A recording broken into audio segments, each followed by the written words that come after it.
everybody, and welcome to episode 1 of what I guess is like the 4th season, if you want to call it that, of me playing the XCOM Enemy Within / Enemy Unknown franchise from 2K and Firaxis. This is kind of a perennial favorite for the channel, and people have been saying, oh, there's not enough content that's not Isaac, that's not Nuclear Throne, etc., etc. And I thought, what a perfect opportunity for us to bring back XCOM Enemy Within with a couple of twists, because XCOM 2 comes out in early February of 2016. That's like just enough time for us to get a campaign out of the way and have some fun with it. So we're going to be doing Enemy Within Vanilla, no second wave options, but we're going to be playing on classic difficulty for the first time. Previously, I've done normal, and it's this awkward period where like normal's been too easy, but classic is too hard. So I'm going to be soliciting a lot of help to get to the point where we can play classic, and our goal for this series is basically not only to complete a winning campaign of Enemy Within, but to make us, let's be honest, to make me a better player so that I can actually handle classic when XCOM 2 comes out, and hopefully that'll make for a more entertaining series. So we're going to do single player, classic difficulty, no second wave options, but we do have them here. I know a lot of people love Red Fog, which I think means, yeah, you take wounds, that makes your people worse in the future. And we are going to have Ironman on. We're going to reduce beginner VO. We'll have Operation Slingshot on. We can turn on Operation Progeny. I don't think there's any reason not to. And for those of you who have not seen the opening cutscenes of XCOM or anything like that, don't worry about it. There's aliens that have attacked Earth. It's not that XCOM story is not, their XCOM Enemy Unknown or Within story is not good. It's just that this is a game that I play predominantly for its mechanics. I'm going to blow your mind. Have you ever noticed how Hudson's Bay in Canada kind of looks like the United States of America with its little Floridian tip there? Obviously, it loses kind of Texas. But, oh, did I mind blown? We're going to start in Asia. And people, if you have problems with these early game decisions that I made, or I'm making, I'm streaming XCOM, or I streamed XCOM earlier today. My tenses are all messed up. And I solicited a ton of early game advice for things like build order, tactical advice for how to handle missions more defensively without just them completely becoming stalemates, and you know, what kind of like rewards to prioritize early to help us along. But I'm going to be checking the comments all the time. I hope you guys will also tweet me with your advice about XCOM guides and stuff like that, because I really do want to be a better player, and it's only going to happen with concerted benefit, and now's the time to do it so that I'm ready for XCOM 2. The general consensus, although it was close between Asia and Africa, was start in Asia so that you get the cheaper stuff from the Foundry and the Officer Training School. And you might say, well, NL, you haven't really been well known for prioritizing the Foundry and the Officer Training School. That's true. I'm going to make an effort to do that more. I think that's one of the kind of common mistakes I've made. So I am going to take a moment here and Alt-Tab because I think I have the volume for XCOM too low. Don't take any chances. That seems a little better. It may occasionally get loud. All right, so let's make this our active window again. Number 1 priority. Oh, that's way too bassy and loud. Number 1 priority, everyone gets out alive. Number 2 priority, like 1B, get all this meld. I think that'll be fine. Okay, so let's see what we got. Jones, Samsung. Personally, I'm more of an LG guy myself. Thierry Bernard and Casey O'Sullivan. You know, I hate to do this, but I'm just gonna, just a little bit. We're gonna save changes in X. Okay, let's come back in here. We're gonna have Keith Jones come out here, and we're gonna try to maybe just approach like the left side of this. There is a door over here that we can get in, I think, or at least through the window. The number 1 tip that people gave me from a tactical standpoint is always do your best to be behind full cover. If you can be behind full cover, that's like half of the battle sorted, and then you can play more defensively.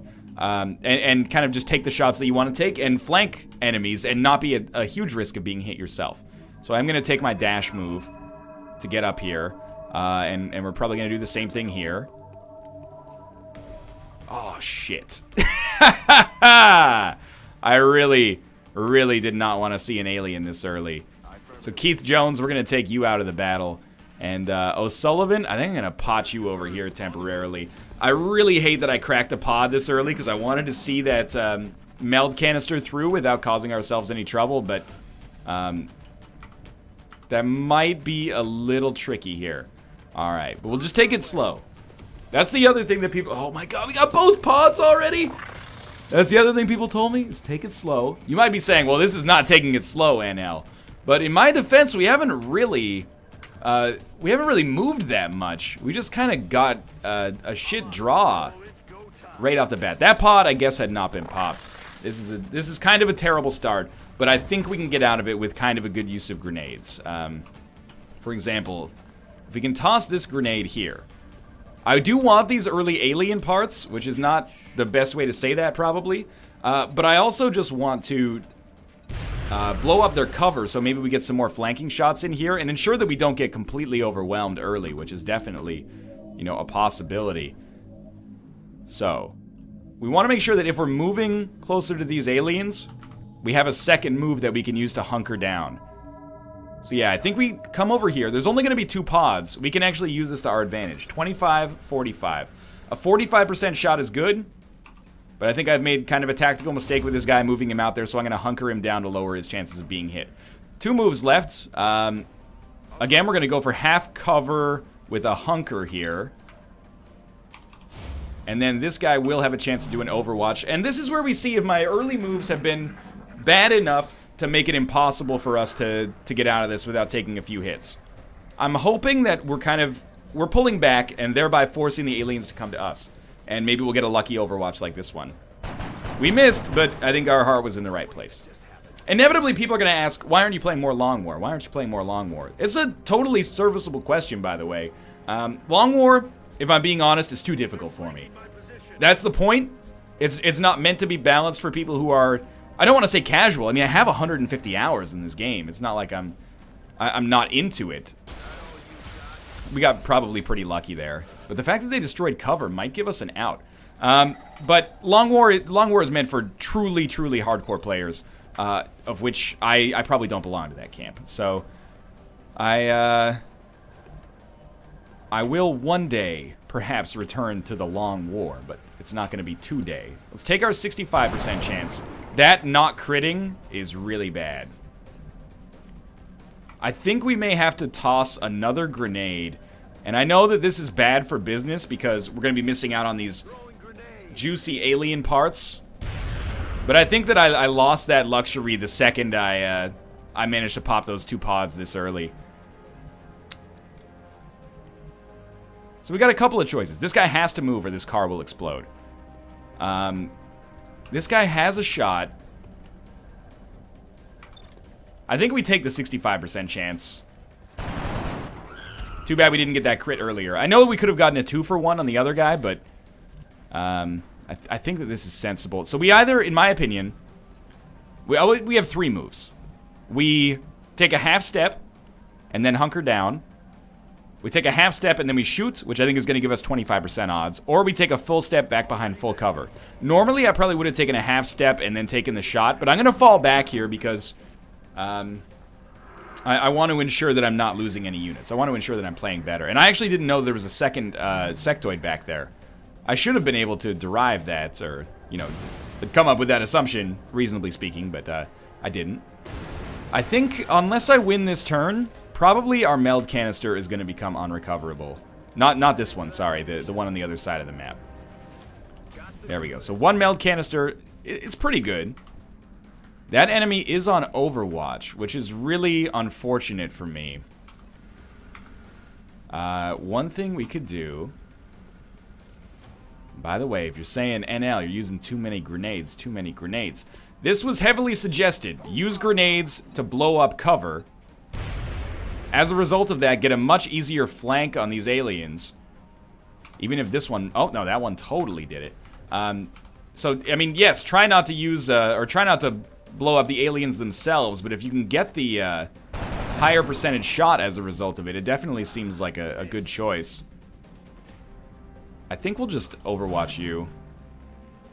Now, you need to somehow get into a position where you can take a shot next turn. But there's no real, like, half step into good cover that I can use here. So I'm going to full step you behind this, and you'll oh, I forgot that was going to trigger this overwatch. Yeah, that was unfortunate.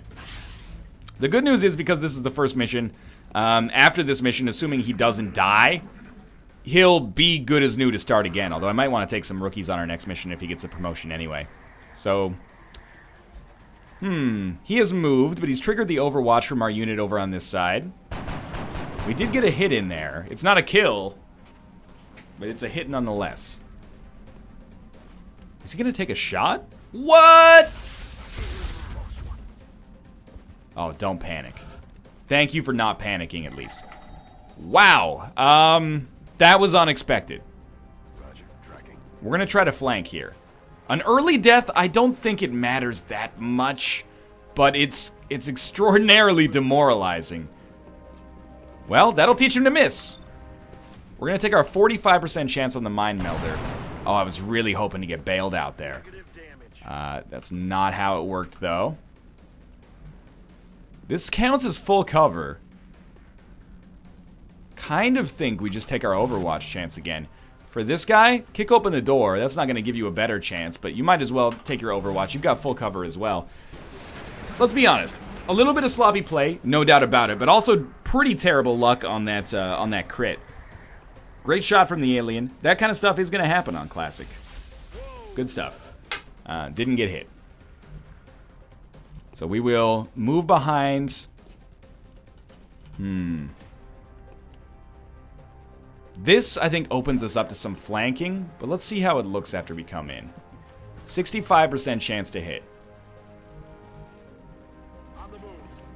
We can cover his ass a little bit with this guy on Overwatch. Get a 25% chance to hit. Because he's being flanked, he has to move next turn. But I think 65 is good enough to try. Wow, that is a huge disappointment. It doesn't change the fact that he, has to move next turn. That's just the reality of the situation. Let's close in here. And we'll do Overwatch, which should get us an automatic shot, because the guy who's flanked will move rather than just eat it. Yeah, here comes our Overwatch. Probably low percentage. But we got the kill. That's a good one. Okay. We may get out of this losing only one unit, which I'm not necessarily proud of, but it could be worse, I guess, is where I'm coming from this one at. He hunkered, which I think was the right choice there. We'll never know if that made all the difference, but it may have. Okay, and then we'll do the smart thing, which is get a 100% crit chance. Thank God he's not out of ammo. Oh, it's 100% hit, 60 crit. Good enough. Okay, that was for whatever his name is, who died already. We got both meld canisters. Not everybody got out alive, so we accomplished our 1B and part of our 1A. I can live with that. We got a squatty sniper, a squatty assault, and a squatty heavy. Casey O'Sullivan has died, despite getting a kill, but it's okay. So you are going to be a heavy. You're going to be our sniper, which means you're going to be very important for us. You're going to be our assault. As always, when someone gets promoted, that is when they get customized as well. Let's go view our soldiers here. Thierry Bernard. No longer are you Thierry Bernard. You're our heavy.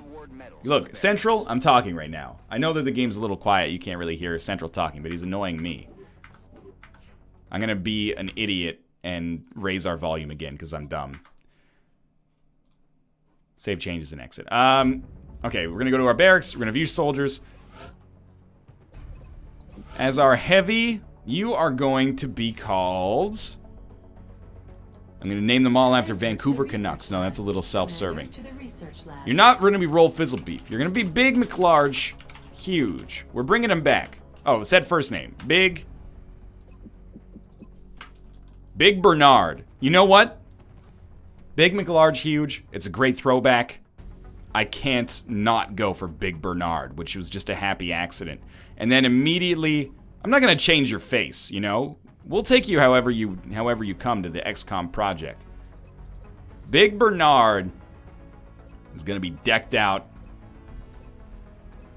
Some bright red armor. I don't need to change his language or anything like that. Commander to the research lab. I know, Commander to the research lab. Commander to the research lab. Keith Jones. Customize. New for now, everybody gets a name that is alliterative. We're going to have Django Jones. The D is silent.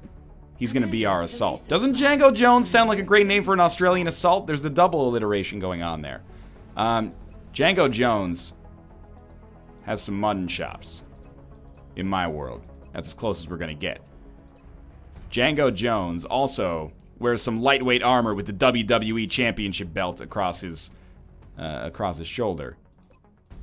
Wait a minute. Armor tint 1. There we go. And then he doesn't mind being a little yellow and purple out here. Finally, Samsung. He's already got the alliteration. But I think we got to change his name.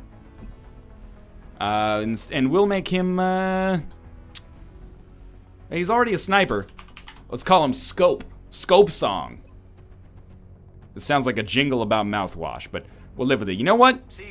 You can speak Korean if they have it in the... They do not have it in the game. So we'll go with English. You're a sniper. That means we got you decked out in this gear right here. And you got to be real stealthy, so we got to give you some camo. That's not that camouflaged. I do love these dual tints, though.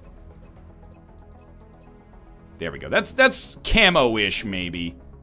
Alright, so we got our units there. Now, for research. Research, very important. I oftentimes get my build order wrong. People told me the first one you go for always, or often, is weapon fragments, because our #1 priority is getting laser weapons as soon as possible. So our build order for research is going to be weapon fragments, then meld, and then maybe beam weapons or maybe alien materials. I'll have to solicit some more feedback about that. I agree. That does... I agree as well, Dr. Valen. And then, people overwhelmingly said build a satellite and don't get a med kit until you actually have a support.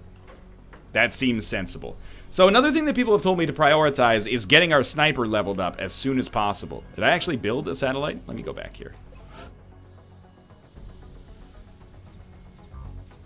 No, we are building one already.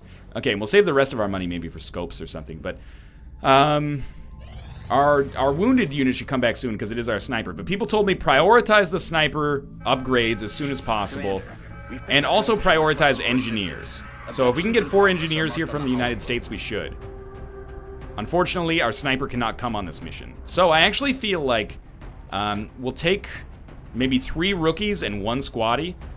Assaults, heavies, very important. I think an assault might be better because we have running guns, so we can get early meld canisters. Yeah, so sorry. Bernard, I'm going to take you out for now. And we'll put in Mandisa Mubu. And everybody's going to be taking grenades because we don't have anything else right now. And the whole point here is to get a fairly well-balanced squad. Once our sniper comes back, we're going to be rotating rookies and squaddies in around that sniper to try to get them as buff as possible. Now, unfortunately, just after we took off, Scope was like, come on, dude. You name me Scope, you don't even take me out on this mission? Silent Scepter? That's a great mission for Scope Song. So we're going to be able to finish this one other scenario over the course of this video. Let me take this moment to say thanks for joining me again. I'm assuming if you're still watching, you're half interested at least in joining us on this XCOM journey that we're going on here today. I hope you guys will enjoy this series, and I hope you guys will give me feedback as well. It always starts well, and then it can tend to go off the rails a little bit. That's the nature of variance as well as my own unending idiocy sometimes. But all of this being said, I hope you'll give me some leeway and also some good feedback because I need it. So let's take a look at this.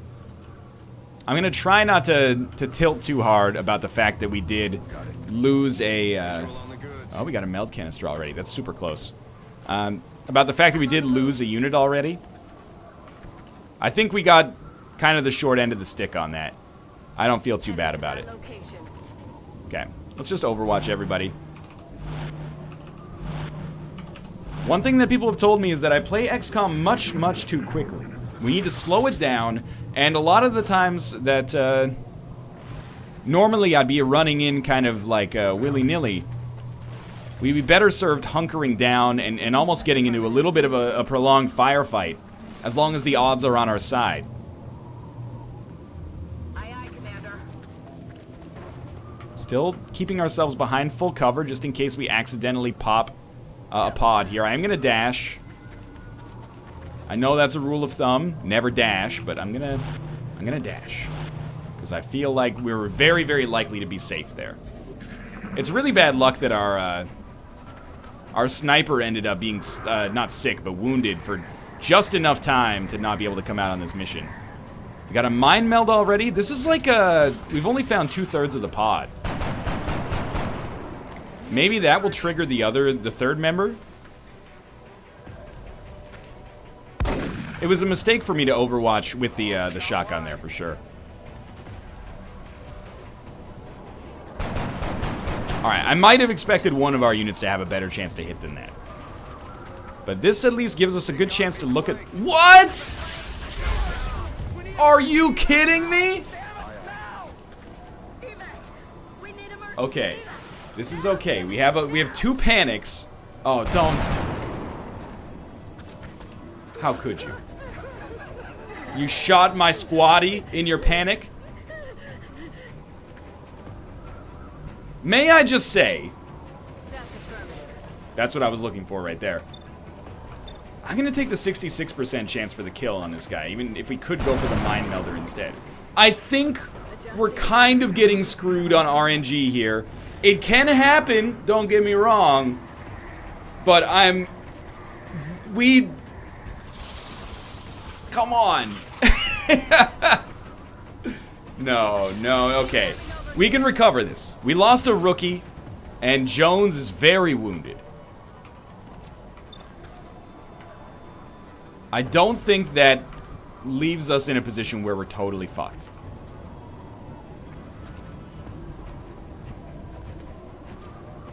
I'm just trying to think about... Okay, this is like a do-or-die moment for us here. For like this campaign, so I don't have to restart in the next episode. What would you do here? We're already behind full cover. We could overwatch. Okay, let's do step 1 logical. On my way. Fall back behind full cover. Overwatch, probably. Our assaults... I feel like I want him to fall back behind full cover as well. And maybe he can toss a grenade that can catch this guy. And this is, again, a panic grenade, without a doubt. Oh my god, of course it doesn't do 4 damage. I forgot.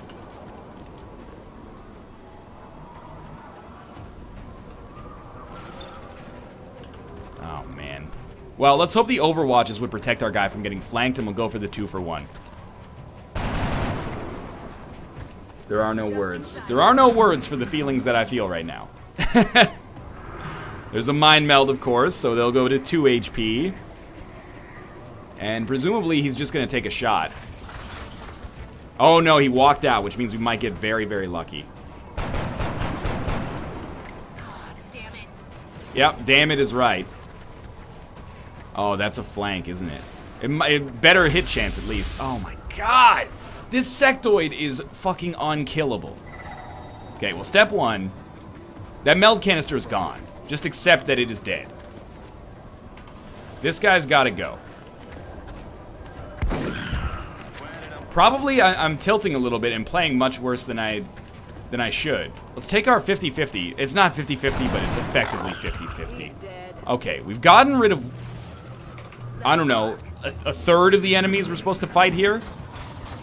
We missed out on our meld canister as well, all because of one shitty pod pop. But you know what?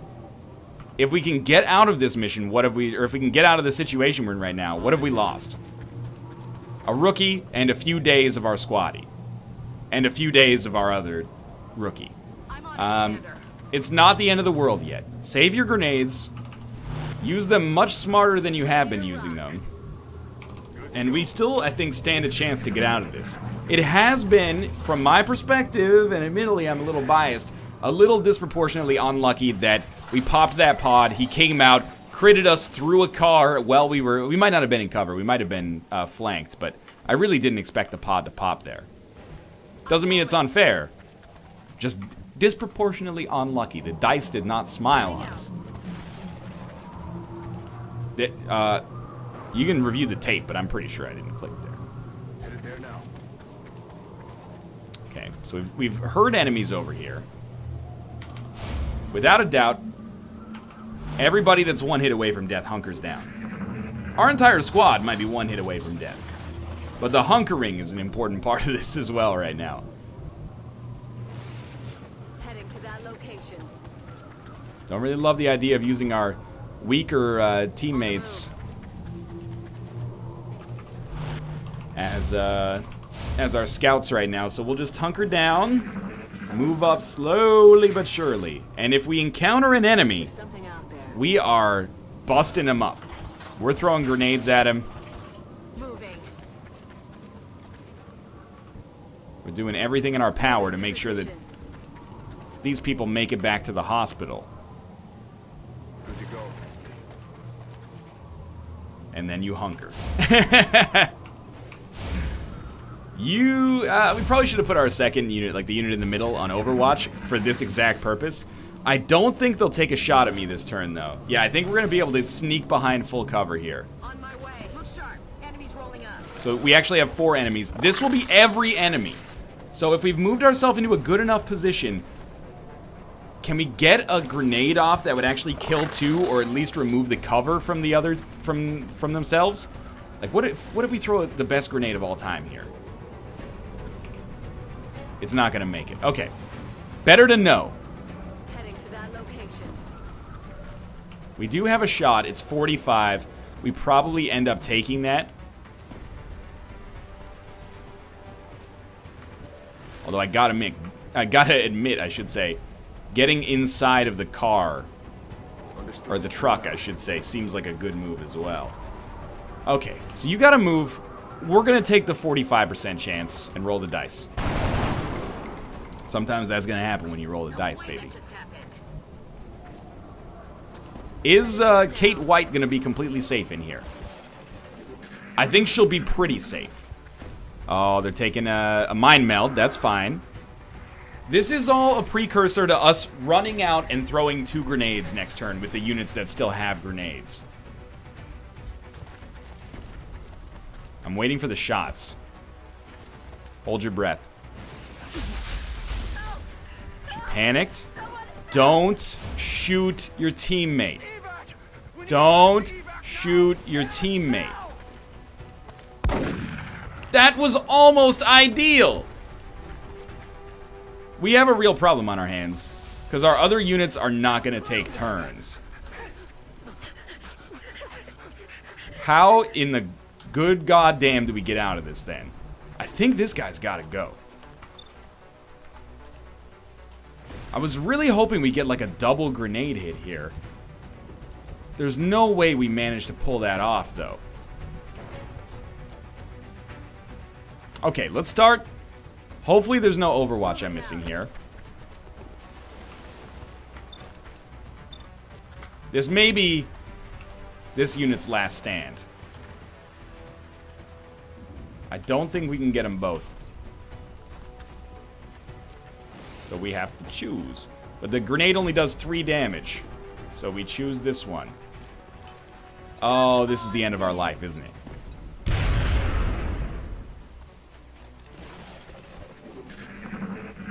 If we get one lucky miss, maybe we pull out a potential victory here. There's a mind meld, followed by what I'm going to presume is going to be a flank. This double panic has just screwed me, man. Oh my god, they missed. But they did bust up my cover.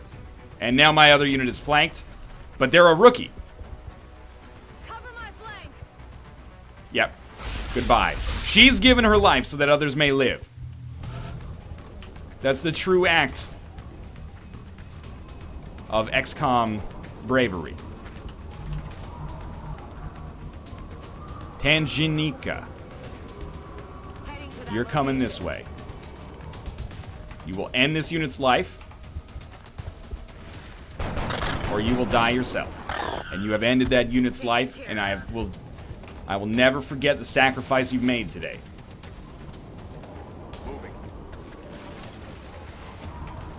Similarly, oh my god, I thought he missed, and I was about to make sure that his family missed him in the future. That's probably not something to joke about. Someone's making it home from this, but unfortunately it's not going to be our squatty. This was a fucking disaster. Of course when I streamed... Oh my god, just finish it off. Of course when I streamed, I managed to get through the missions with nobody dying. And then if I do the video, And I don't have chat making the decisions for me. And I messed it up, but we lost 3 operatives. Got 0 meld canisters. That might be enough to call for a restart. Let me know what you think in the comments. I hope it's clear that I'm going to give this the old college try, but I'll admit, that mission did not go according to plan. I got flustered early, and things became a problem. I think I'll probably give it a try for a couple more videos, at least a couple more scenarios. It doesn't necessarily mean that we're screwed just because we had that happen.